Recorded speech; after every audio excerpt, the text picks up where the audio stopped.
రాధిక తెలుగు అకాడమీకి స్వాగతం అండి. 6వ తరగతి ఉపవాచకంలోని పాఠ్యాంశాల్లోని ఈరోజు 4వ పాఠ్యాంశంలో 2వ భాగం తెలంగాణ పల్లెలు సంస్కృతి. సాగువాటు నాడు ఉపవాసం ఉండునది ఎవరు? రైతు దంపతులు ఉంటారు. రైతులు పండించిన పంటను అన్ని కులాల వారికి ఈ పేరుతో పంచేవారు. ఏ పేరుతో? ఎరం అని పంచేవాళ్ళు. అందరికీ బట్టలు కుట్టి ఇచ్చేవారు. మేరవాళ్ళు, వీళ్ళనే దర్జీలని కూడా అంటారు. తమ దగ్గర ఉన్నది ఇచ్చి తమకు కావాల్సినది తీసుకోవడం ఏమనేవాళ్ళు? వస్తువు మార్పిడి అనేవాళ్ళు. అంటే ఒకరి దగ్గర ధాన్యం ఉంటే దాని బదులు వేరే ఏదైనా వస్తువన్నా ఉండొచ్చు, ఇంకేదైనా సరే ఇచ్చి పుచ్చుకునేవాళ్ళు ధాన్యాల్లో. కషికతో గీకి పిల్లలకు పెట్టే పాలకుండన అడుగున ఉంటుంది. ఏంది? పాలగోకు. పల్లె ఆటపాటలను మింగేసినది. ఏ ఆట? క్రికెట్. చెరువు నీళ్లను పొలాలకు సమంగా పంచేవారు. పెద్ద నీరటి కాడు.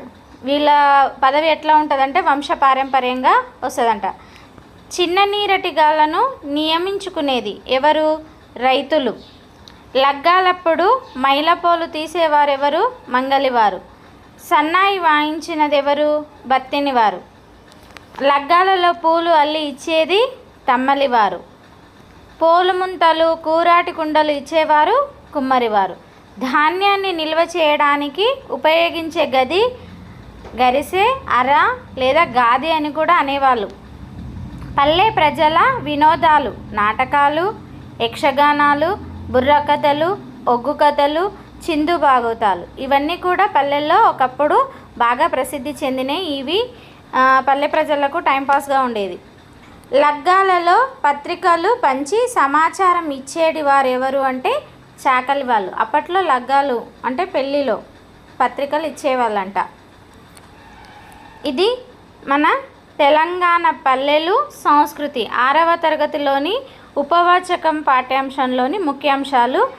వీటిని చిన్న చిన్న పాయింట్స్ అని కాకుండా ప్రతిదీ కూడా క్షుణ్ణంగా చదవాలి.